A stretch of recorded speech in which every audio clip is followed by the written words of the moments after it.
আসসালামু আলাইকুম। আমি মিনহাজউদ্দিন সাইদ, কুমিল্লা জেলা স্কুল বায়োকেম ডিপার্টমেন্টের প্রেসিডেন্ট এবং কুমিল্লা জেলা স্কুল ডিবেটিং ক্লাবের সিনিয়র এক্সিকিউটিভ মেম্বার। তো চলো আজকে সেশনের জন্য একটা টপিক সিলেক্ট করেছি, সেটা হলো সেল বায়োলজি।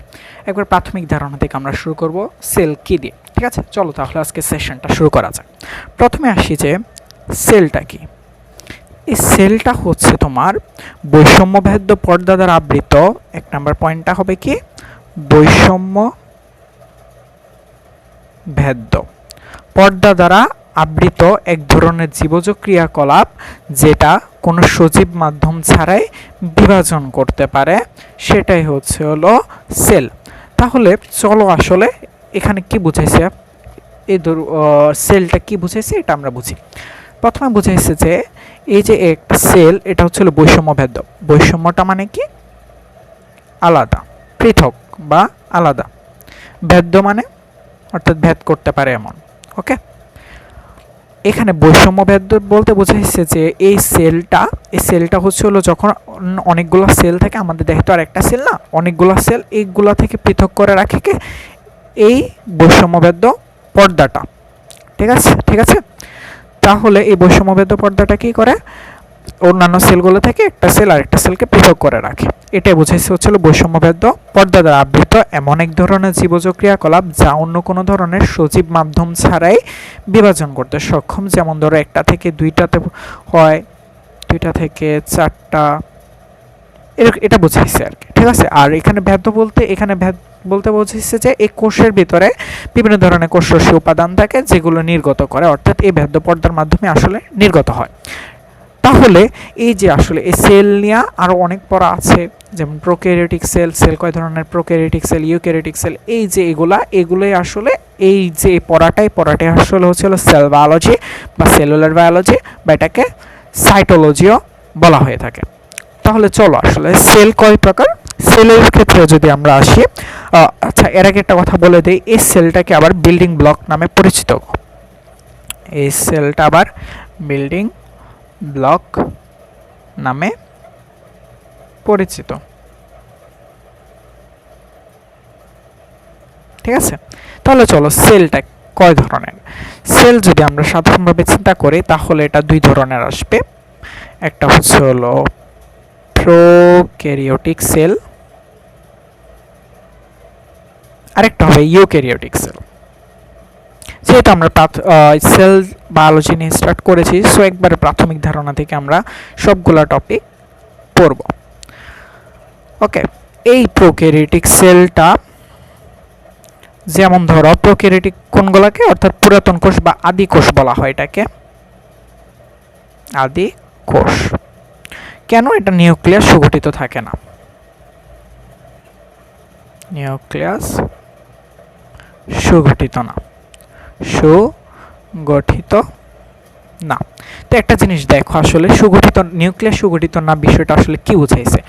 অর্থাৎ আমাদের দেখবা যে নিউক্লিয়াসের চারপাশে অর্থাৎ নিউক্লিয়ার মেমব্রেন থাকে। ঠিক আছে, এই নিউক্লিয়ার মেমব্রেনটা আসলে এই প্রোক্যারিওটিক সেলের ক্ষেত্রে থাকে না, যার ফলে এটাকে বলা হয় কি, নিউক্লিয়াস সুগঠিত থাকে না। কারণ কি, এটার ভিতরে যে হলো তোমার ক্রোমাটিন জালিকা বা ক্রোমাটিন তন্তু, নিউক্লিওলাস, দেন হলো নিউক্লিওপ্লাজম যেগুলো থাকে, এগুলো কি করে, এই পর্দাটা না থাকায় এগুলো চারদিকে এইভাবে ছড়ায় ছিটায় থাকে। ঠিক আছে, তো এই কারণে এটাকে বলা হয় নিউক্লিয়াস সুগঠিত না।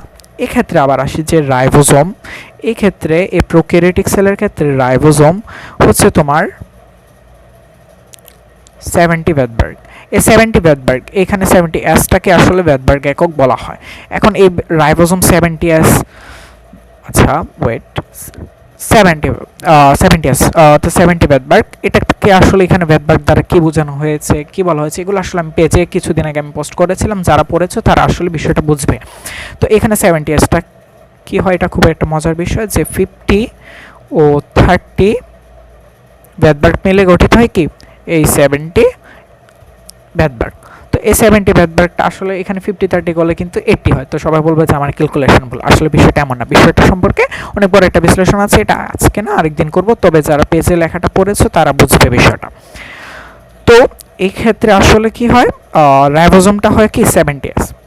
তো এই ক্ষেত্রে এই প্রোক্যারিওটিক সেলগুলো আসলে কোথায়, এগুলো হচ্ছে হলো যেমন ব্যাকটেরিয়া, দেন হচ্ছে হলো নীলাভ সবুজ শৈবাল, সবুজ শৈবাল। এটা মূলত কি করে, শোষণ পদ্ধতিতে খাদ্য শোষণ করে। শোষণ পদ্ধতিতে এরা খাদ্য শোষণ করে। তবে কিছু কিছু ক্ষেত্রে কি হয়, তারা নিজেরাও খাদ্য তৈরি করতে পারে, তবে সব ক্ষেত্রে না কিন্তু, মানে সব সব সব প্রোক্যারিওটিক সেলরা না, ঠিক আছে। তো আসলে ওরা কি করে, শোষণ পদ্ধতিতে। ওদের বিচ্ছেদটা অর্থাৎ বিভাজনটা ঘটে হচ্ছে হলো বাইনারি প্রক্রিয়া, বাইনারি প্রক্রিয়া। এখন বাইনারি বিচ্ছেদ প্রক্রিয়াটা কি, এটা আসলে আরেকদিন অর্থাৎ নেক্সট কিছু টপিক আসবে, ওই টপিকের ক্ষেত্রে আসলে এটা সম্পর্কে বিশ্লেষণ করা হবে। তবে আজকে এতটুকু জেনে রাখো যে প্রোক্যারিওটিক সেলরা কি করে, বাইনারি, এখানে হচ্ছে হলো তোমার বাইনারি প্রক্রিয়া অর্থাৎ বাইনারি ডিভিশন প্রক্রিয়ায় বিভাজন করে। তো আসলে এখন পড়বো হচ্ছে আমরা ইউক্যারিওটিক সেলগুলো।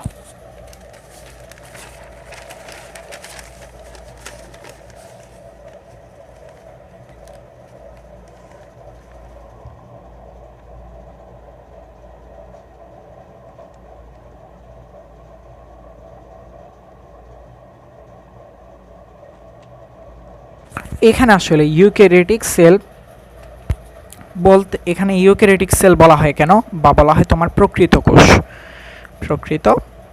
কোষ, এটা বলার কারণটা কি আসলে। ইউক্যারিওটিক সেলটার বলার কারণ, মানে প্রকৃত কোষ বলার কারণ হচ্ছে যে এটা কি নিউক্লিয়াস সুগঠিত, অর্থাৎ নিউক্লিয়ার মেমব্রেন, আমরা একটু আগে যেটা বলেছিলাম যে এটা নিউক্লিয়ার মেমব্রেন থাকে না ওইটার ক্ষেত্রে, আর এই ক্ষেত্রে হচ্ছিল তোমার নিউক্লিয়াস সুগঠিত, কারণ হচ্ছে এটা নিউক্লিয়ার মেমব্রেন দ্বারা সব কিছু আবৃত থাকে, যার ফলে এটাকে বলা হয় প্রকৃত কোষে। এই ক্ষেত্রে আবার রাইবোজোমটা কিন্তু 70 বেদবার্গ, আমরা বলেছিলাম হচ্ছে হলো একটু আগে তোমার, সরি একটু ভুল হয়েছে, আই থিঙ্ক 70 বেদবার্গ ওইটা, এটা হবে 80 বেদবার্গ।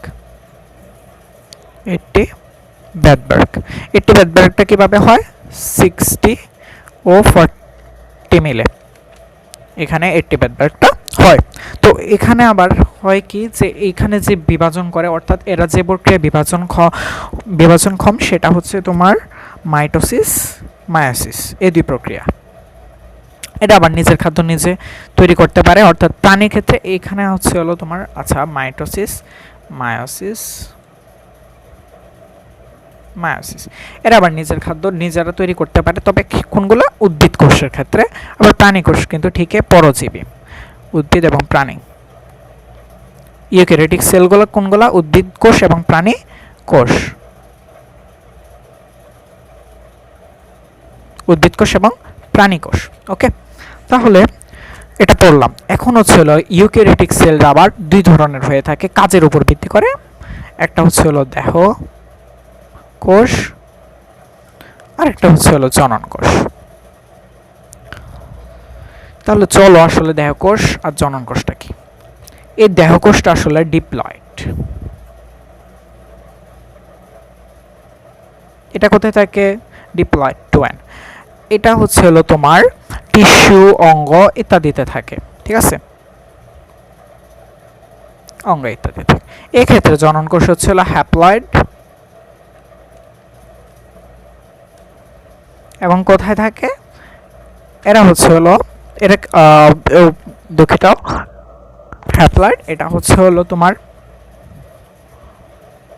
শুক্রাণু, এবং ডিম্বাণু এখানে থাকে, ঠিক আছে। তাহলে এটা 3 নাম্বার, দেহকোষটা আসলে কোত্থেকে তৈরি হয়, জাইগোট থেকে তৈরি হয়, জাইগোট থেকে দেহকোষ তৈরি হয়। আর জননকোষ তৈরি হয় হচ্ছিল তোমার দেহকোষ থেকে। ওকে, ক্লিয়ার, বিষয়টা অনেক মজাদার যে জাইগোট থেকে যদি দেহকোষ তৈরি হয়, এই দেহকোষটা আবার কি করে, তোমার জননকোষ তৈরি করে। তো এই টপিকটা আসলে এখানে গেল, ইউক্যারিওটিক সেল।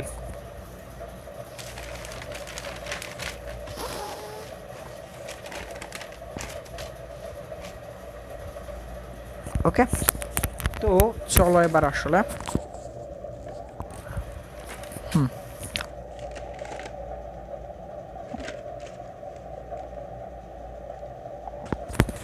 প্রোটোপ্লাজম নিয়ে আসলে পড়ি।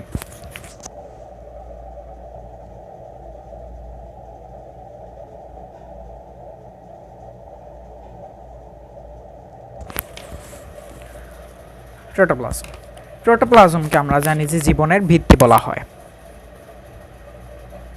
জীবনের ভিত্তি বলা হয়। তো আসলে এটাকে জীবনের ভিত্তি কেন বলা হয়, ঠিক তাই না? এটা একটু পরে জানি। তাহলে এটা গঠনটা কীরকম? এটা গঠনটা হচ্ছে কি অর্ধস্বচ্ছ, বর্ণহীন এবং আঠালো হয়ে থাকে। এটাতে বেশিরভাগে পানি থাকে, বেশিরভাগ পানি থাকে এবং অন্যান্য উপাদান যেমন অক্সিজেন, অর্থাৎ অন্যান্য মৌল, অক্সিজেন, ম্যাগনেসিয়াম, তারপরে হচ্ছিল তোমার কার্বোহাইড্রেট,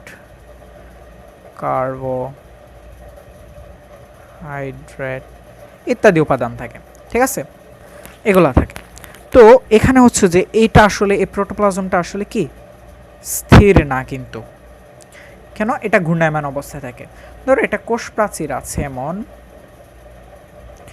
এই ধরো কোষ প্রাচীর, এই কোষ প্রাচীরের ভিতরে আছে প্রোটোপ্লাজমটা কি করে চারপাশে ঘূর্ণায়মান অবস্থায় থাকে। এই যে ঘূর্ণায়মান অবস্থায় থাকে তখন এটাকে আসলে বলা হয় কি সাইক্লোসিস বা আবর্তন, সাইক্লোসিস বলা হয়। ওকে, এটাকে সাইক্লোসিস বলা হয়। এখন একটা জিনিস যে আসলে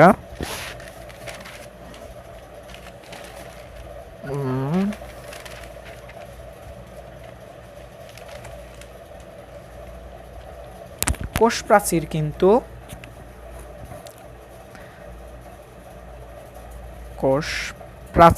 কোষ প্রাচীরটা আসলে কিন্তু তোমার হচ্ছে হলো যে প্রোটোপ্লাজমটা, এই প্রোটোপ্লাজমটার অংশ না, কোষ ঝিল্লি হচ্ছে অংশ। এই জিনিসটা মনে রাখা উচিত, কারণ হচ্ছে অনেক সময় এটাতে কনফিউশন হয়ে যায়। তো কোষ ঝিল্লি হচ্ছিল প্রোটোপ্লাজমের অংশ, কিন্তু কোষ প্রাচীর অংশ না। তো এই ক্ষেত্রে চলো আমরা একটু আগে বলেছিলাম যে জীবনের ভিত্তি কেন বলা হয় প্রোটোপ্লাজমকে, এটা জানবো। তাহলে চলো, জীবনের ভিত্তি বলার একমাত্র কারণ হচ্ছে আমরা জানি যে জীবনের একটা জিনিস দেখো, জীবনের ভিত্তি হলো তোমার কোষ। ওকে, আর কোষের ভিত্তি হচ্ছে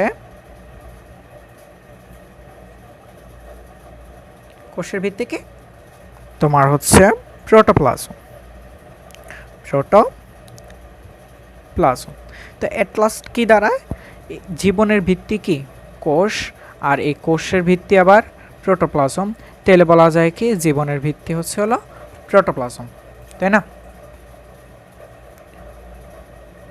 প্রোটোপ্লাজম, বিষয়টা খুবই সহজ। বিষয়টা কি জীবনের ভিত্তি হচ্ছে কোষ, আর এই কোষের ভিত্তিটাই হচ্ছে হলো তোমার প্রোটোপ্লাজম। তার মানে কি আমরা সরাসরি লিখতে পারি জীবনের ভিত্তিটা হচ্ছে তোমার প্রোটোপ্লাজম, ঠিক আছে? তাহলে চলো দেন আমরা আরেকটা টপিকে যাই, সেটা হচ্ছে তোমার হচ্ছিল কোষ প্রাচীর, সেল ওয়াল সম্পর্কে এখন আমরা ধারণা নিব, ঠিক আছে? কোষ প্রাচীর, আচ্ছা ওয়েট, প্রোটোপ্লাজম পড়ানো শেষ। ওকে, কোষ প্রাচীর, কোষ প্রাচীর। তো চলো তাহলে আমরা জানি যে উদ্ভিদ কোষে কোষ প্রাচীর থাকে, তাই না? প্রাণী কোষে থাকে না। তবে কিছু কিছু ক্ষেত্রে ব্যতিক্রম হয়, যেমন ছত্রাক, শৈবাল আর হচ্ছে ব্যাকটেরিয়া। এই তিনটা হচ্ছে হলো ভিন্ন ব্যাকটেরিয়া। তাহলে দেখো এখানে ছত্রাকের যে কোষ প্রাচীরটা সেটা হচ্ছে হলো কাইটিন, অর্থাৎ ছত্রাক কাইটিন নামক কোষ প্রাচীর দ্বারা গঠিত। শৈবালের ক্ষেত্রে হচ্ছে হলো সেটা সেলুলোজ এবং হেমিসেলুলোজ, আর হচ্ছে হলো হেমিসেলুলোজ। ওকে, দেন আবার ব্যাকটেরিয়ার ক্ষেত্রে সেটা হচ্ছে হলো তোমার প্রোটিন, লিপিড, পলিস্যাকারাইড।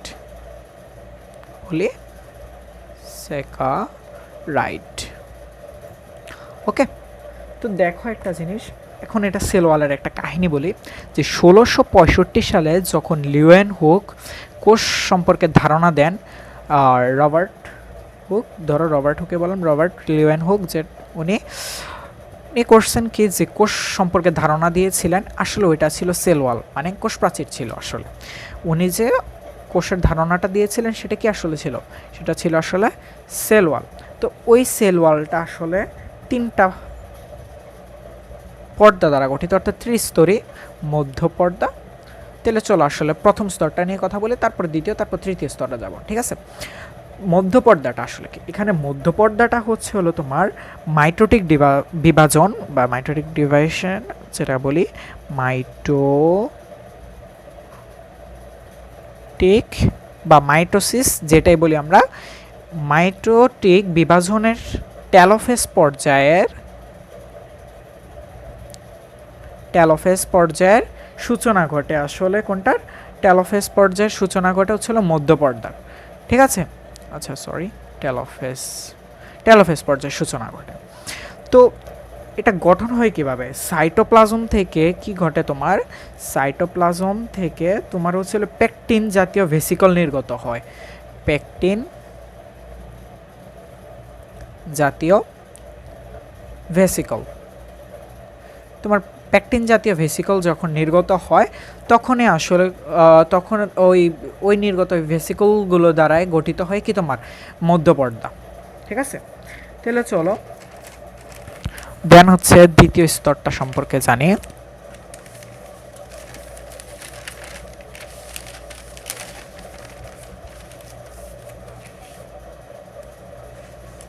প্রাথমিক প্রাচীর, মধ্যপর্দা আমরা পড়লাম, এখন আসি প্রাথমিক প্রাচীর।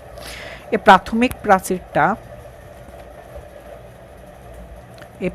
প্রাচীরটা 1 থেকে 3 ম্যাক্রোমিটার পুরু, ঠিক আছে। তাহলে এখানে একটা জিনিস দেখো যে এই প্রাথমিক প্রাচীরটা গঠিত হয় কি দিয়ে, সেলুলোজ। এখন এই সেলুলোজটা আসলে হচ্ছে হলো তোমার গ্লুকোজের পলিমার,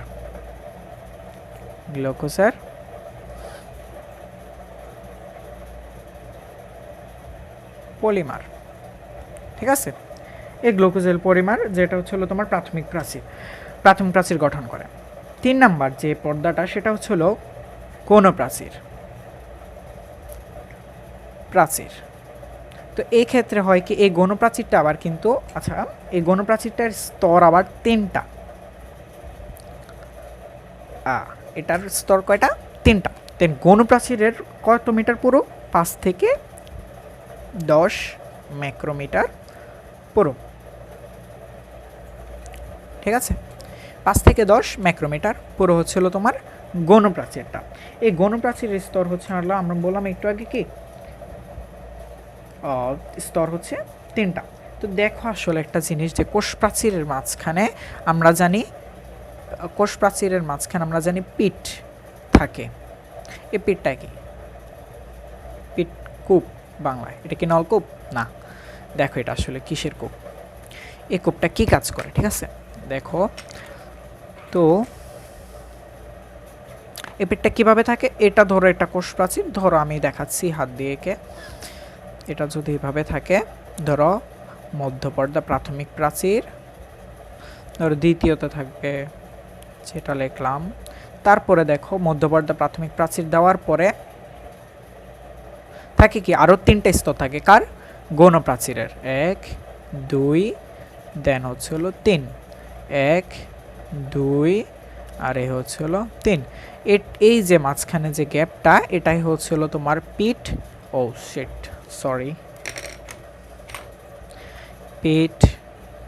বা কূপ। এটা কি করে, এটা হচ্ছে হলো যে কোষের মধ্য থেকে তোমার পানি, খনিজ লবণ এগুলো সরবরাহ করতে সহায়তা করে, ঠিক আছে। তো তাহলে চলো যে এখন একটা বিগ জিনিস পড়বো আমরা। দেখো যে কোষ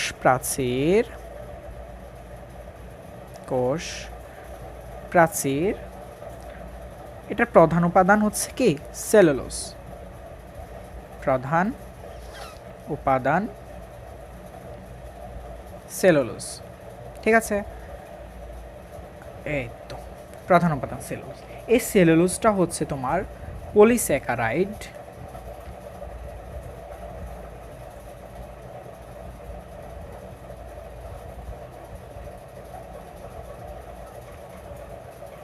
কিসের? অর্থাৎ এই পলিস্যাকারাইডটা হচ্ছে 6 কার্বন বিশিষ্ট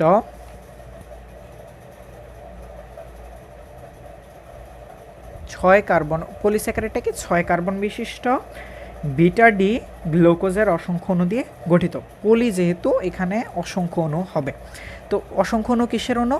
এই অসংখ্য অণু হচ্ছে হলো 6 কার্বন বিশিষ্ট বিটা ডি গ্লুকোজ এর অসংখ্য অণু দ্বারা গঠিত। ঠিক আছে, তো এখন এই দিকে আসছে যে সেলুলোজটা আবার কি দ্বারা। তো 1 থেকে 3000 মানে সেলুলোজ যুক্ত হয়ে তোমার হচ্ছে হলো এই 1 থেকে 3000 সেলুলোজ যুক্ত হয়ে কি করে তোমার সেলুলোজ চেইন তৈরি করে। সেলুলোজ চেইন তৈরি করে, অর্থাৎ ধরো এরকম এরকম এরকম এরকম এরকম যুক্ত হয়ে মানে অনেক বৃহৎ একটা অণু গঠন করে, অর্থাৎ সেলুলোজ চেইন তৈরি করে। কিভাবে? 1 থেকে 3000 সেলুলোজ যুক্ত হয়ে। তো এবার দেখো 100টা, প্রায় 100টা, ধরো প্রায়, অর্থাৎ 100টা বেশি হতে পারে, কম হতে পারে, বেশি হতে পারে। তো ধরো এখানে প্রায় 100টা তোমার হচ্ছে হলো এই সেলুলোজ চেইন, সেলুলোজ এই 100টার সেলুলোজ চেইন মিলিত হয়ে তোমার কি গঠন করে? ক্রিস্টালাইন মাইসিলি গঠন করে। ক্রিস্টালাইন মাইসিলি গঠন করে, মাইসিলি গঠন করে। এই ক্রিস্টালাইন মাইসিলিকে আসলে বলা হয় তোমার কোষ প্রাচীরের ক্ষুদ্রতম একক। দেখেছো? কোষ প্রাচীরের ক্ষুদ্রতম একক। তাহলে চলো আমরা আবার প্রথম থেকে একবার এর বিষয়টা দেখি যে কোষ প্রাচীর প্রধান উপাদান হচ্ছে সেলুলোজ। এখন সেলুলোজ কি? সেলুলোজটা গঠন করে কিভাবে? পলিস্যাকারাইড, অর্থাৎ পলিস্যাকারাইডটা কিসের? 6 কার্বন বিশিষ্ট বিটা ডি গ্লুকোজের অসংখ্য অণু। দেন আসি যে সেলুলোজ 1 থেকে 3000 সেলুলোজ যুক্ত হয়ে কি গঠন করে? সেলুলোজ চেইন গঠন করে। এই সেলুলোজ চেইন আবার প্রায় 100টা সেলুলোজ চেইন পরস্পর কি করে? যুক্ত হয়। যুক্ত হয়ে কি গঠন করে? ক্রিস্টালাইন মাইসিলি গঠন করে, যেটা হচ্ছিল তোমার কোষ প্রাচীরের ক্ষুদ্রতম একক হিসেবে বলা হয়। তাহলে চলো নেক্সট আরেকটু কিছু জানি কোষ প্রাচীর সম্পর্কে।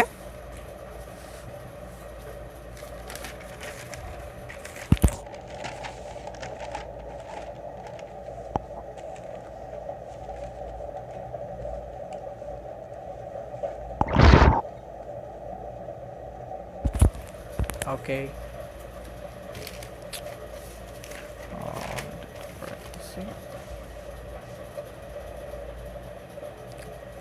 চলো তাহলে এখন আসি যে এই ক্রিস্টালাইন মাইসিলি যেটা আমরা দেখলাম, ক্রিস্টালাইন মাইসিলি এই প্রায় 20টা মাইসিলি কি করে?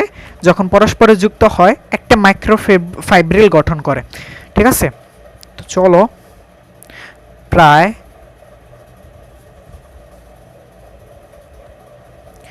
20টি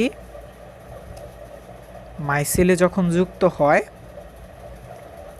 অর্থাৎ ক্রিস্টালাইন মাইসিলি যখন যুক্ত হয় তখন কি গঠন করে? তোমার একটা মাইক্রোফাইব্রিল গঠন করে, একটা মাইক্রোফাইব্রিল গঠন করে। এই মাইক্রোফাইব্রিলে আসলে কি থাকে, তাই না?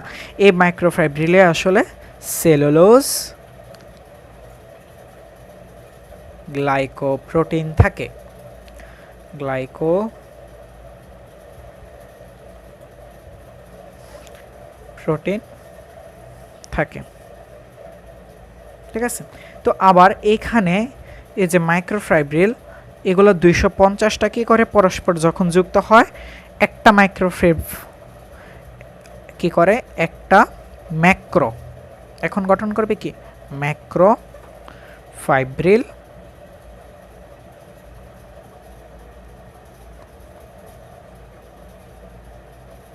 গঠন করে।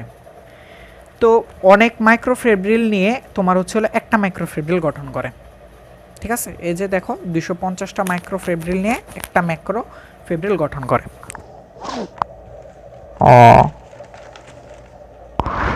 ওকে, তাহলে এখন হচ্ছে যে আমাদের সেল ওয়াল কোষ প্রাচীর সম্পর্কে পড়াটা শেষ। দেন আমরা শুরু করি সেল মেমব্রেন। ওকে, বা কোষ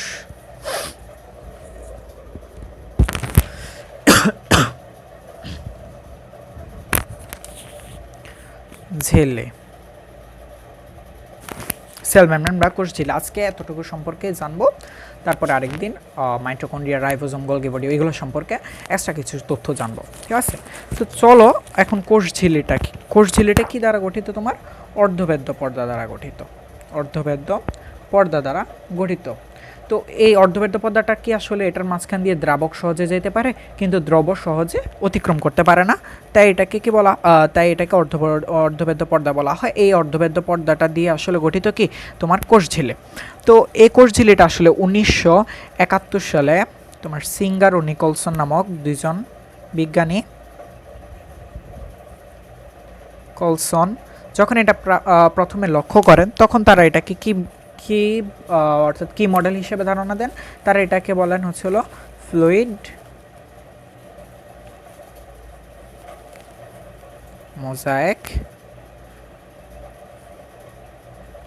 মডেল নামে অভিহিত করেন। তারা এটাকে ফ্লুইড মোজাইক মডেল নামে অভিহিত করেন। ঠিক আছে, তো দেন এটাকে কেন ফ্লুইড মোজাইক মডেল বলা হয়, তাই না? বা এটাকে আসলে স্যান্ডউইচ মডেল বলা হয়।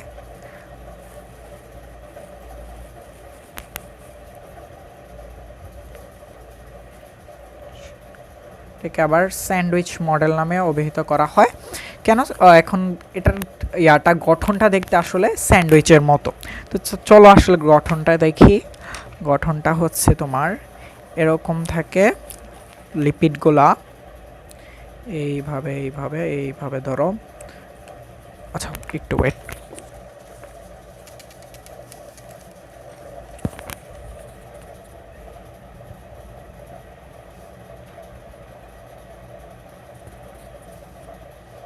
দেন এটা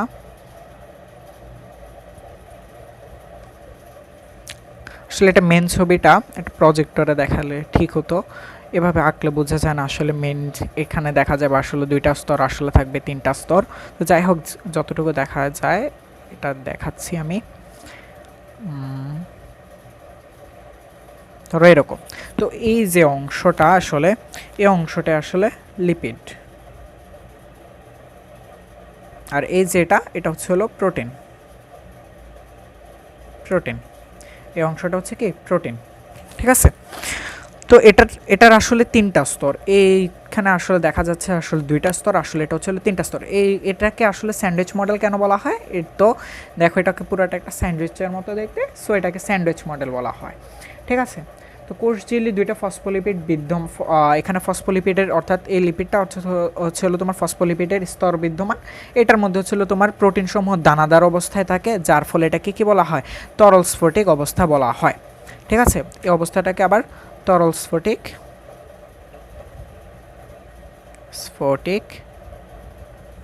অবস্থাও বলা হয়। তরল স্ফটিক অবস্থা বলা হয়। তো এখন আসো যে এখানে আসলে 3টা স্তর কিভাবে থাকে এটা এখন দেখাচ্ছি। 3টি স্তর। ঠিক আছে, তো মাঝের পাতলা স্তর যেটা থাকে, এখানে আসলে মাঝের পাতলা স্তরটা দেখানো যাচ্ছে না, যেটাই হোক যেভাবে দেখাইছি, মাঝের পাতলা স্তর তোমার হচ্ছে হলো মাঝের পাতলা স্তরে থাকে কি লিপিডটা থাকে, এবং দুই পাশে প্রোটিনের স্তর থাকে। দুই পাশে প্রোটিনের স্তর থাকে। প্রোটিনের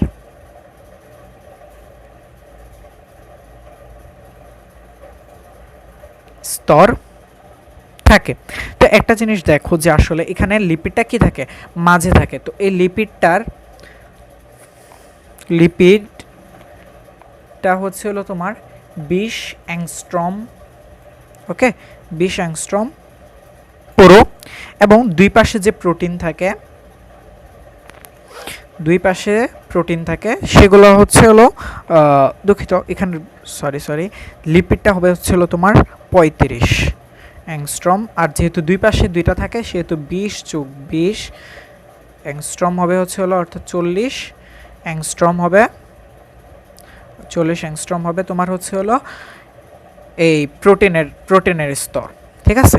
তো এখন পুরাটা যোগ করা আসলে কি হয়, তাহলে পুরাটা হিসেবে যোগ করলে হয় হচ্ছে হলো তোমার 35, 40, 75। অর্থাৎ যদি দেখো এখানে কোষ ঝিল্লিটা হচ্ছে হলো তোমার কত, 75 অ্যাংস্ট্রম দৈর্ঘ্যের। এখন অ্যাংস্ট্রমটা কি আসলে, এখানে অ্যাংস্ট্রমটা হচ্ছে হলো তোমার 1 অ্যাংস্ট্রম সমান হচ্ছে হলো 0.1 ন্যানোমিটার, বুঝছো? এটা হচ্ছে হলো দৈর্ঘ্যের ক্ষুদ্রতম একটা একক, এখন চলো এখানে এই যে কোষ ঝিল্লিটা, এই কোষ ঝিল্লিটাতে আসলে বেশি পানি থাকে না, এটাতে থাকে কি 25% পানি থাকে, ঠিক আছে। তো এই যে এইখানে আরেকটা টপিক আছে কোষ ঝিল্লির মধ্যে, মাইক্রোভিলাইটা কি, ধরো এটা যদি হয় তুমি কোষ ঝিল্লিকে বিবেচনা করো, এটা কি করে তোমার হচ্ছে হলো এইভাবে অভিক্ষেপ সৃষ্টি করে, অর্থাৎ কোষ ঝিল্লি যে অভিক্ষেপটা সৃষ্টি করে সেটাই হচ্ছে হলো তোমার